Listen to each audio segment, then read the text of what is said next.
Hello, everyone. Tonight we're going to imagine, for a moment, a key. Not just any key, but the key. The one to a new apartment, a shared space, a future woven together.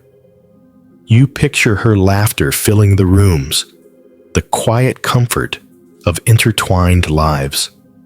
The dream is vivid, almost tangible. But then, a subtle tremor runs through that dream, a whisper of a question.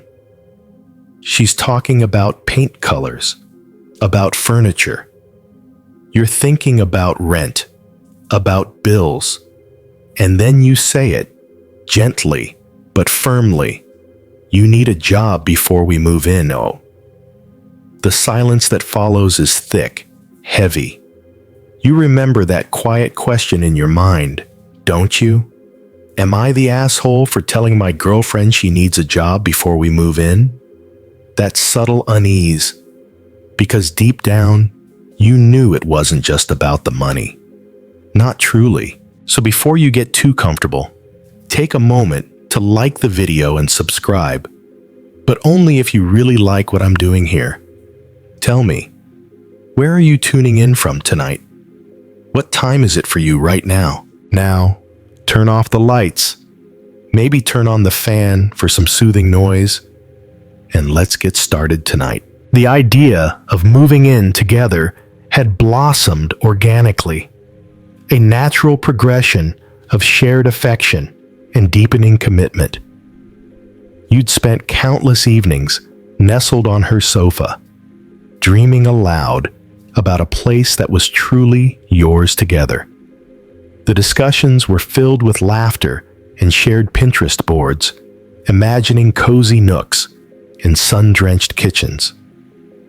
The emotional connection was undeniable, a warm, comforting blanket wrapped around your burgeoning future. It felt like the inevitable next step, a declaration of your intertwined lives. But as the dreams began to solidify into tangible plans, a subtle dissonance began to emerge. You found yourself mentally calculating, almost instinctively, the cost of this shared future. The rent, the utilities, the groceries, these were not abstract concepts to you. They were concrete numbers that dictated reality. And as you pictured her moving her belongings into a space you would both share, a quiet unease settled in. She was between jobs, a temporary lull, she always assured you. But the lull had stretched, longer than either of you had initially anticipated, and the vision of a shared life began to feel less like a partnership and more like a potentially singular financial burden. You thought about the historical significance of land ownership and stable employment throughout history, particularly in cultures where marriage and family formation were inextricably linked to a couple's ability to establish and maintain a household. In many traditional societies, a man would demonstrate his capacity to provide for a family before marriage, while a woman might contribute through domestic labor or her own skills. The very act of setting up a home was a monumental financial undertaking, often requiring tangible resources. Your modern dilemma, though stripped of such formal societal rights, carried an echo of this historical expectation that a shared home implied shared, tangible financial responsibility. She had a quirky habit that, in the context of this looming decision, took on a new, almost poignant meaning. Whenever you would discuss the dream apartment, the one with the extra bedroom for guests, or the balcony overlooking the city, she would instantly fall into a reverie, describing in vivid detail how she would decorate it, the art she would hang, the plants she would nurture. Her vision was always expansive, always beautiful, and always seemed to completely bypass the practical question of how such a place would be funded. This boundless, almost childlike vision for an ideal shared life, untethered from financial realities, began to feel less charming and more like a quiet dismissal of your concerns. Dr. Brad Klontz, a prominent financial psychologist, often highlights the concept of money avoidance as a common money script. He suggests that some individuals unconsciously avoid dealing with financial matters, perhaps due to anxiety, a belief that money is dirty, or an implicit expectation that someone else will handle it. Her seeming disconnect between the dream and its financial foundation could be a manifestation of this. While you were meticulously calculating square footage against salary, her mind was soaring freely in a realm where money simply appeared to fund the perfect shared existence. This fundamental difference in money scripts was now bubbling to the surface, creating an invisible, yet powerful, friction between your expectations for moving in together. You found yourself consciously, almost instinctively, editing your thoughts, toning down your practical concerns, fearing that voicing them would somehow shatter the fragile beauty of your shared dreams. The joy of imagining your lives entwined began to feel subtly tainted by a growing anxiety about the practicalities. And with each passing day, each unaddressed financial question, the knot of worry in your stomach tightened. There were 13 times you had almost said it, the words forming on your tongue, only to be swallowed back down. 13 moments where the vision of domestic bliss bumped against the stark wall of financial reality, and you chose silence over potential discomfort. Each unsaid word added another layer to the unspoken tension, making the eventual conversation feel heavier, more loaded, almost inevitable. The quiet hum of your phone, resting on the bedside table, felt like a silent timer counting down to the conversation you knew you had to have. Am I the asshole for telling my girlfriend she needs a job before we move in? The question echoed in your mind, not with anger, but with a growing sense of vulnerability. You had envisioned the move as a seamless blend of lives, a natural progression of love. Instead, it was becoming a delicate dance around unspoken assumptions, a minefield of potential hurt feelings. You found yourself scrutinizing her daily routine, not in judgment, but in a desperate search for signs that she was actively, urgently seeking employment. You considered the historical context of women's roles in domesticity across various eras, where their primary societal contribution was often seen as managing the home and raising children, while men were the sole financial providers. While modern relationships have largely shifted away from such rigid divisions, a subtle, unconscious expectation can sometimes linger, particularly if one partner was raised with a traditional provider model.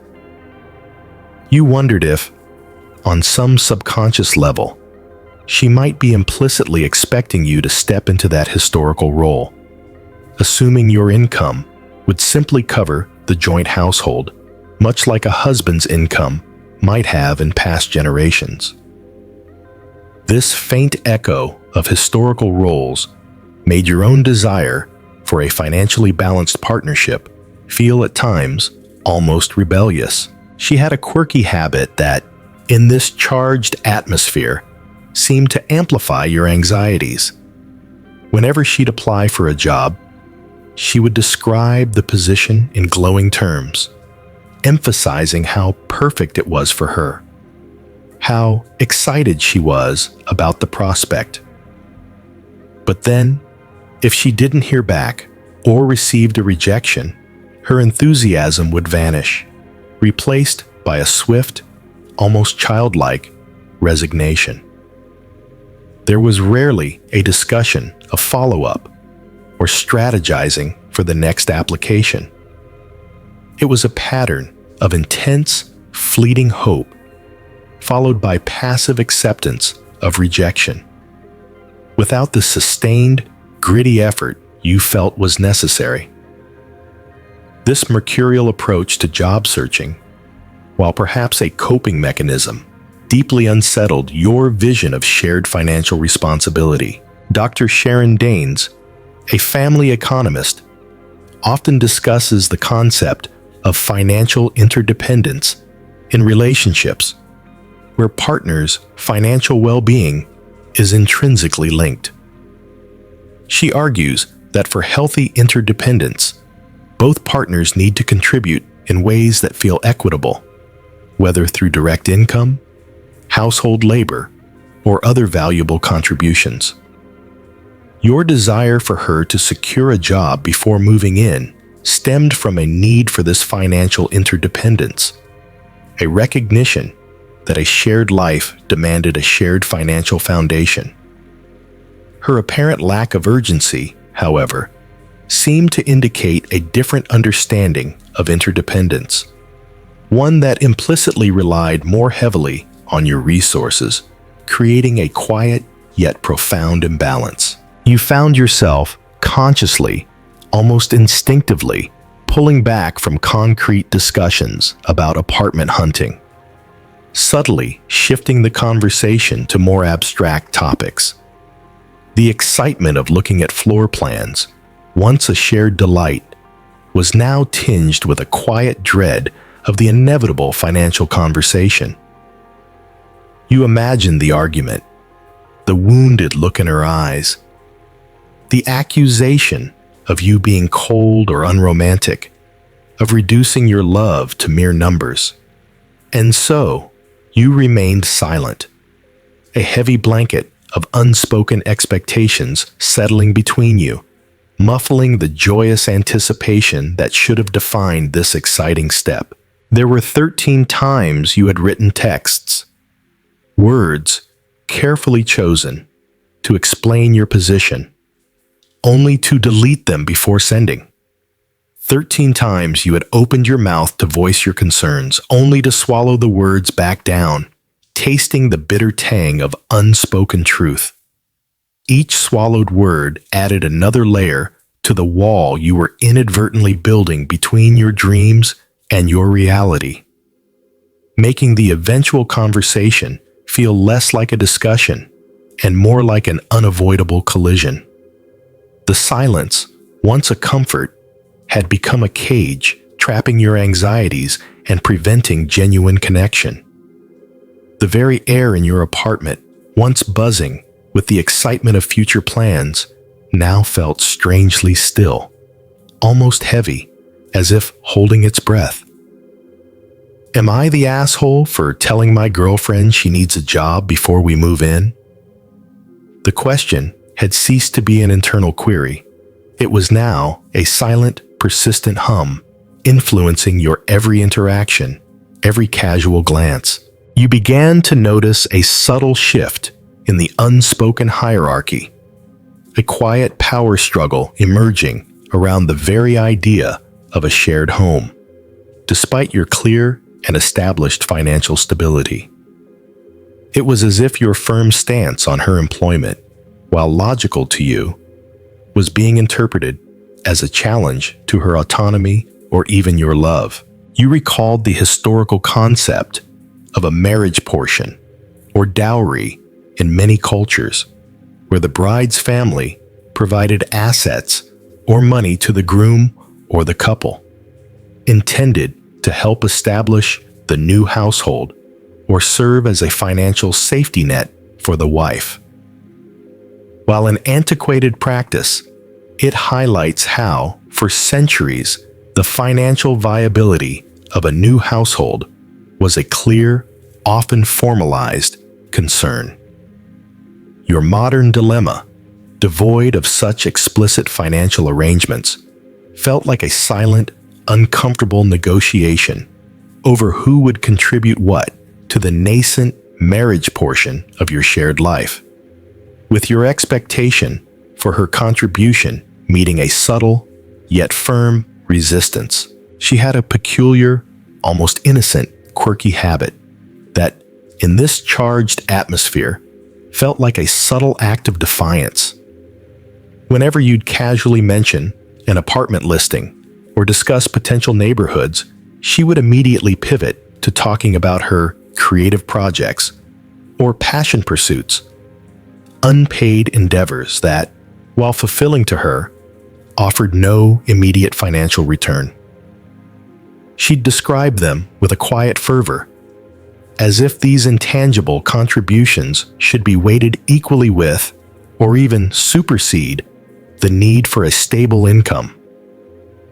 This emphasis on non-monetary value, while admirable in its idealism, began to feel like a subtle sidestep of the practical reality you were trying to address. Dr. Sonia Lyubomirsky, a prominent researcher in positive psychology, often discusses the concept of perceived equity in relationships, arguing that happiness and stability are closely tied to how fairly partners perceive their contributions and benefits.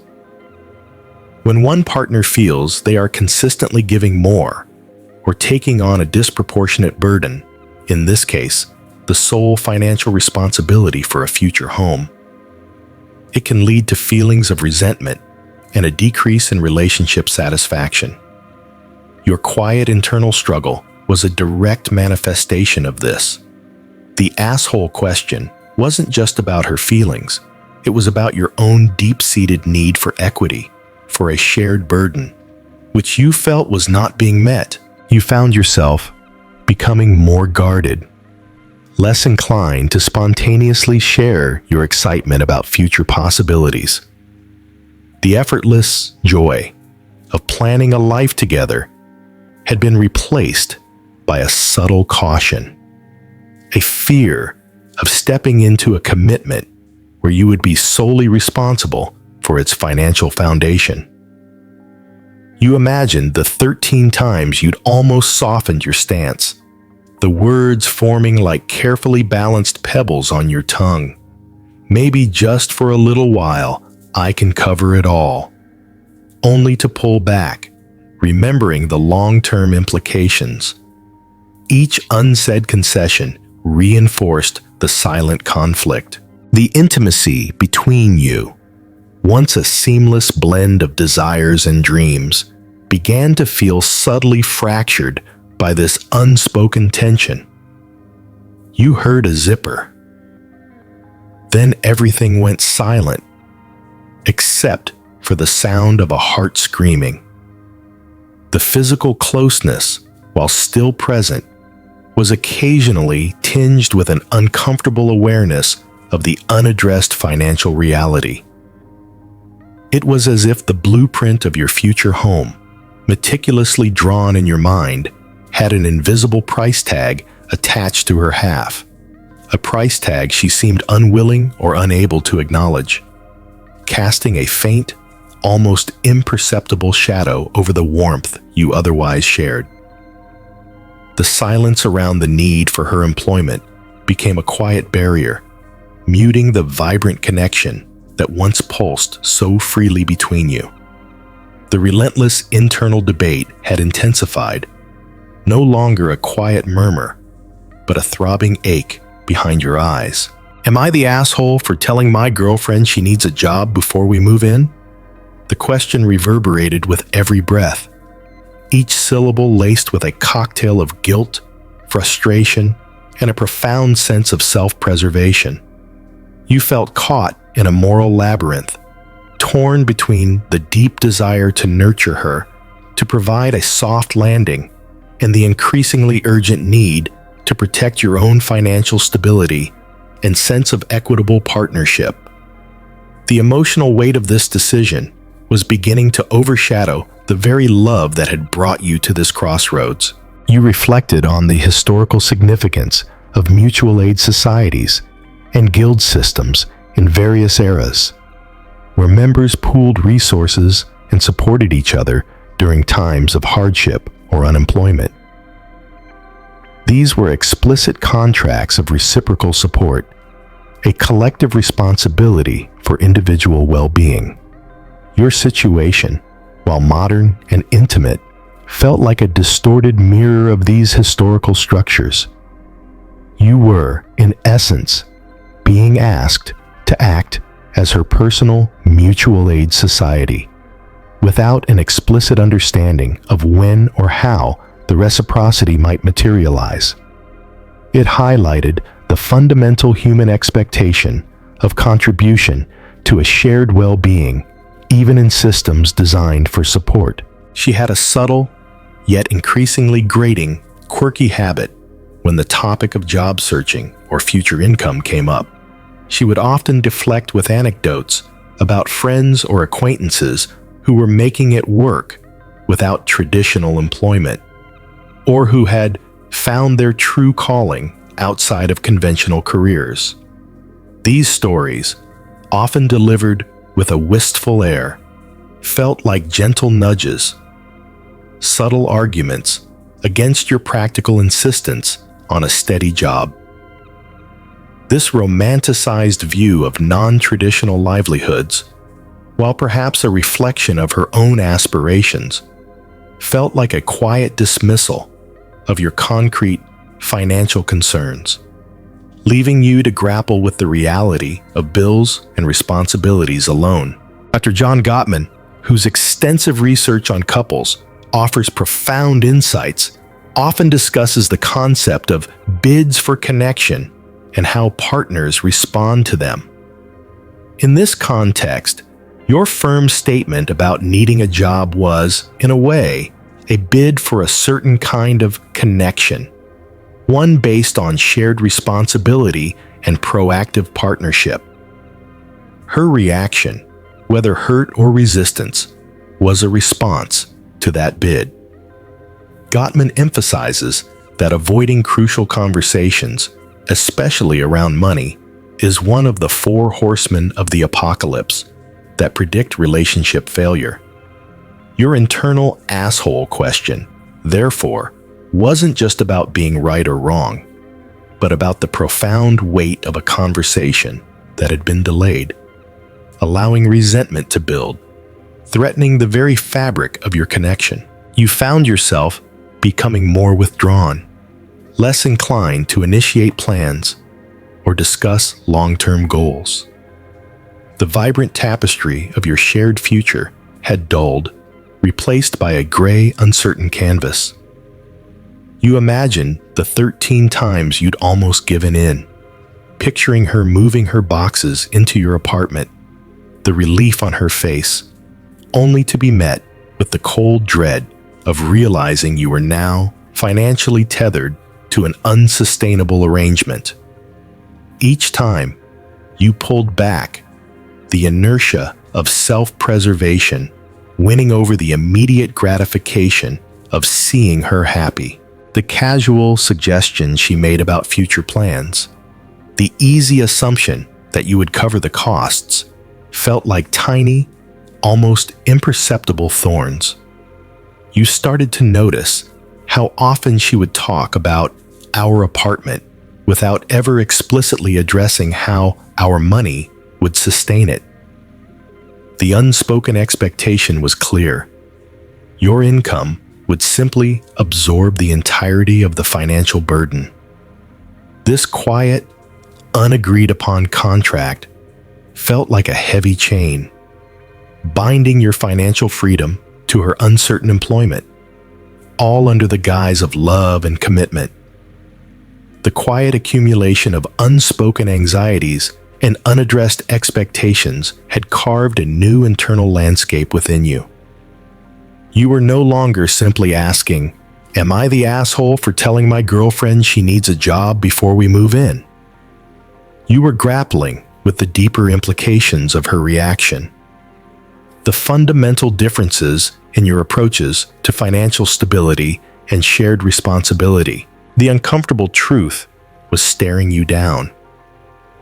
Your desire for a partnership based on mutual contribution was clashing head-on with what felt like her implicit expectation of being provided for. You reflected on the historical concepts of provider and nurturer roles that have for centuries been assigned along gender lines in many societies. Men were often expected to be the sole providers, demonstrating their worth through their ability to secure resources, while women nurtured the home and family. While contemporary relationships strive for more egalitarian divisions, these deep-seated cultural narratives can still subtly influence unconscious expectations. You wondered if her resistance to finding immediate employment before moving in stemmed from a subconscious belief that you, as her partner, should naturally assume the primary provider role, making your requirement for her employment feel like a rejection of that unspoken historical expectation. She had a deeply ingrained, almost endearing, yet increasingly frustrating quirky habit: her profound belief in manifestation. Whenever you gently steer the conversation towards practicalities, she would respond with unwavering conviction that the right opportunity will manifest, or the universe will provide. She would describe her visualizations, her positive affirmations, with a serene confidence that completely bypassed the need for active job searching or concrete financial planning. This almost spiritual approach to material well-being, while perhaps comforting to her, felt like a deliberate avoidance of the tangible effort you believed was necessary, leaving you feeling frustrated and burdened by her reliance on unseen forces. Dr. Kathleen L. Glass, a psychotherapist specializing in family dynamics, often explores the concept of codependency in relationships, where one partner's well-being or identity becomes overly reliant on the other, often leading to imbalances in responsibility. While not necessarily a full-blown codependency, your situation held elements of this.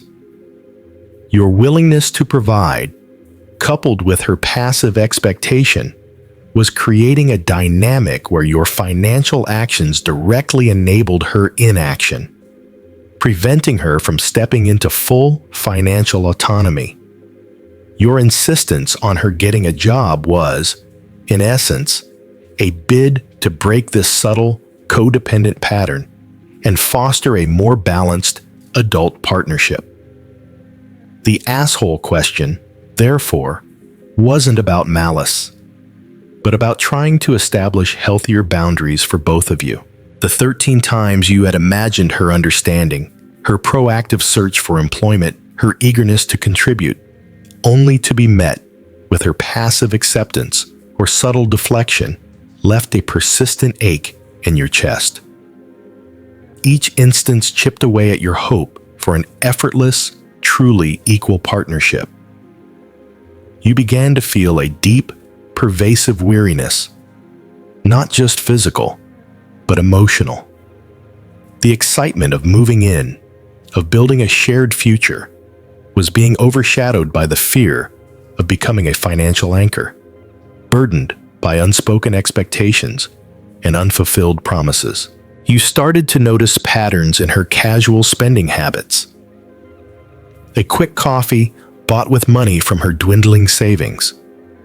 A small online purchase, seemingly insignificant, yet each one a tiny reminder of her current lack of income and the approaching reality of your shared expenses.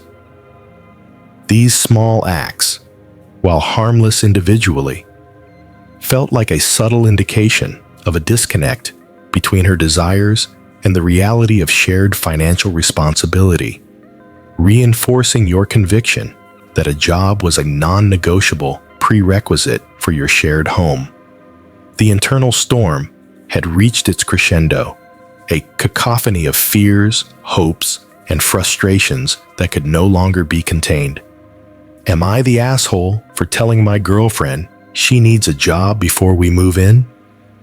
The answer, in your heart, was no longer a debate. It was a firm, self-affirming truth. The quiet erosion of trust, the subtle shifts in expectations, and the pervasive sense of unfairness had led you to a precipice. You knew, with chilling clarity, that this unspoken dynamic could not continue if your relationship was to survive, let alone thrive, beyond the initial blush of shared dreams. The need for an honest, perhaps painful conversation had become an undeniable imperative. You thought of the historical shift from agrarian to industrial societies, where self-sufficiency gave way to wage labor, and a job became the primary means of survival and contribution to a household. This fundamental change in how economic security was achieved profoundly altered family dynamics. Your insistence on her securing a job before moving in was a modern reflection of this historical necessity, a recognition that in today's economy, a stable income is the bedrock of independent living, and thus shared living. Her resistance, perhaps rooted in a different understanding of security or contribution, was clashing with this fundamental, historically ingrained economic reality. She had one last, deeply ingrained, quirky habit that solidified your resolve. Whenever you would quietly, almost imperceptibly, research local job listings or browse online career sites, she would often interrupt, her voice bright, to show you a funny video or recount a trivial anecdote from her day. It was as if her mind, subconsciously or consciously, erected a cheerful barrier against any discussion or engagement with the practicalities of employment. This consistent avoidance, this subtle yet persistent redirection of your attention, felt like a final, painful piece of the puzzle, confirming that the responsibility for her financial future was not being prioritized as you believed it should be for a shared life. Dr. Harriet Lerner, a clinical psychologist and author, often discusses the importance of differentiation of self in relationships, which involves maintaining a clear sense of who you are and what you stand for, even amidst intimacy. Your decision to state your boundary about her needing a job was an act of differentiation, a healthy assertion of your own needs and values within the relationship. While it might have caused discomfort or even hurt, it was a crucial step towards preventing resentment and ensuring that your individual identities and responsibilities were not swallowed by an unhealthy merge. The asshole question, therefore, was less about being unkind and more about finding the courage to be authentically yourself within the partnership. The 13 times you had considered ending the relationship, each instance a painful internal struggle, now felt like desperate pleas from your own spirit for a more equitable existence. You realized that your silence, while intended to preserve peace, had instead cultivated a quiet bitterness that threatened to consume the love you felt. The fear of her reaction, of her feeling diminished or unloved, still lingered, but it was now dwarfed by the profound exhaustion of maintaining this unsustainable charade.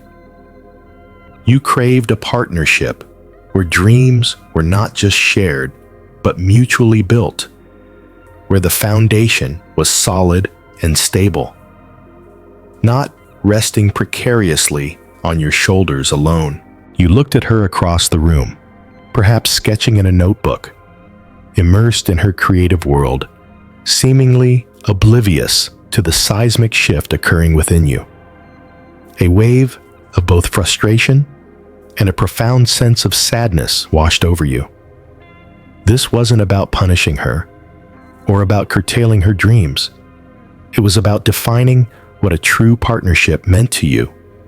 A mutual understanding of effort, a shared responsibility, and a decision-making process that respected the realities of both contributions.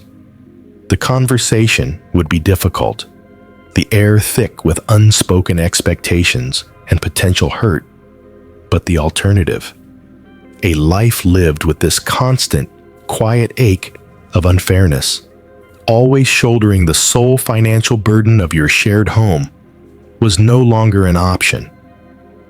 The rhythmic sound of your own breathing in the quiet room felt like a steady drumbeat, urging you forward towards the necessary, terrifying, and ultimately liberating truth.